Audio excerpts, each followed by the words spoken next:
Watching the sad events currently unfolding and underway in the United Kingdom, one could be forgiven for thinking we'd descended into the dystopian world so long predicted in the classic literature. George Orwell's book, 1984, is just one warning, which ironically appears to have become an instruction manual for the political left. An interview with George Orwell was recently surfaced, in which Orwell thought there was a possibility 1984 could happen in the UK. He was right, again. Orwell's description of what looks like the UK under Labour's Keir Starmer reads as follows, quote, "In our world there will be no emotions except fear, anger, rage and self-debasement. There will be no loyalty except to the party, but always there will be the intoxication of power. Always at every moment there will be the thrill of victory, the sensation of trampling on an enemy who is helpless. If you want a picture of the future, imagine a boot stamping on a human face forever. The moral to be drawn from this nightmare situation is not to let it happen." That's the end of the quote. One Nation are doing everything we can to prevent this nightmare overtaking Australia. Sadly, the globalists, Liberals, Labor, Greens, Nationals and Teals intend to push ahead into hell. Another futuristic essay written in 1961, titled Harrison Bergeron, from American science fiction writer Kurt Vonnegut, predicted a future where human behaviour was controlled, physical movement and appearance and thought. High IQ citizens were punished with earpieces that played loud sounds every 30 seconds to prevent them from thinking, so they did not outshine low IQ people. The strong were literally weighted down with ball bearings to reduce their strength to that of the worst weakling.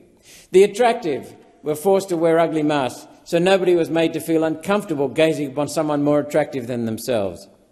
A quote to explain his prediction, which is often incorrectly attributed to Dostoevsky, simply reads, quote, "Tolerance will reach such a level that intelligent people will be banned from thinking so as not to offend the imbeciles," end of quote.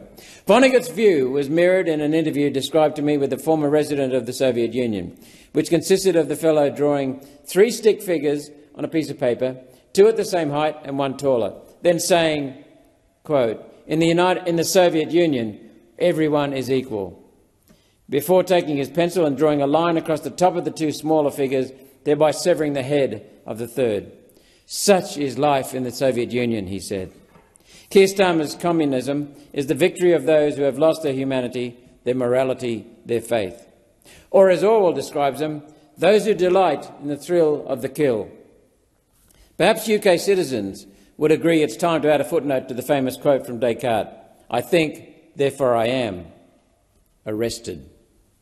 Just like a young man in Belfast recently who was arrested for observing a protest, only to have Judge Rafferty in the Belfast District Court decide that someone's presence, including as a curious observer, at a disorder involves them in such disorder as to justify the refusal of bail. And off to jail he went.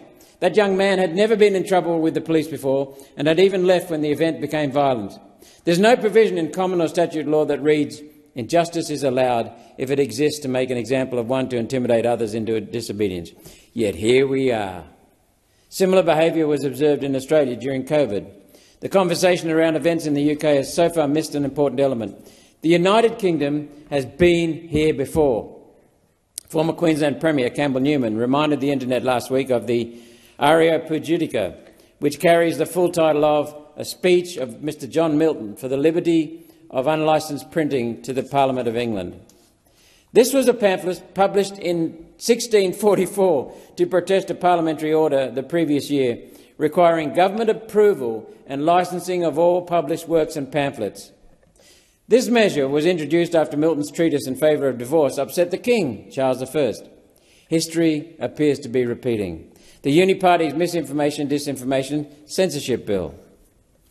In Aeropagitica, Milton defends the free circulation of ideas as essential to moral and intellectual development.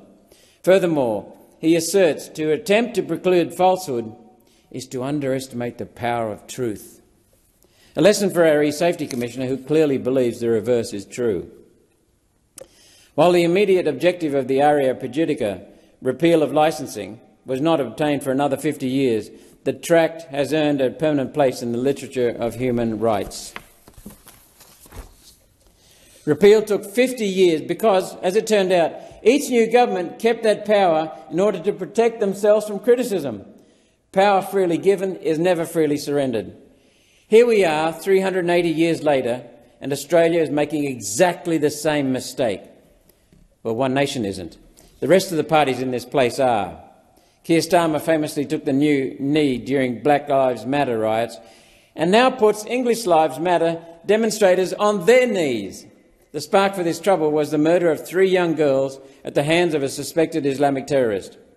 If you want to look for the cause of the frustration being demonstrated amongst everyday Brits, look no further than a failure to keep the public safe. It's basic. Fear used as a weapon of control during COVID has bitten the hand that created it.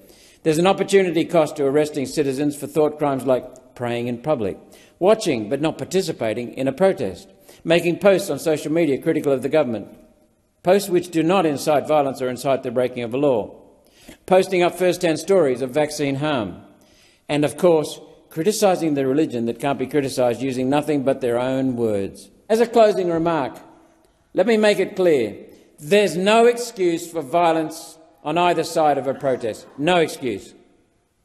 Equally, the actions of a few do not justify the removal of rights from the many. The actions of the few do not justify the removal of rights from the many.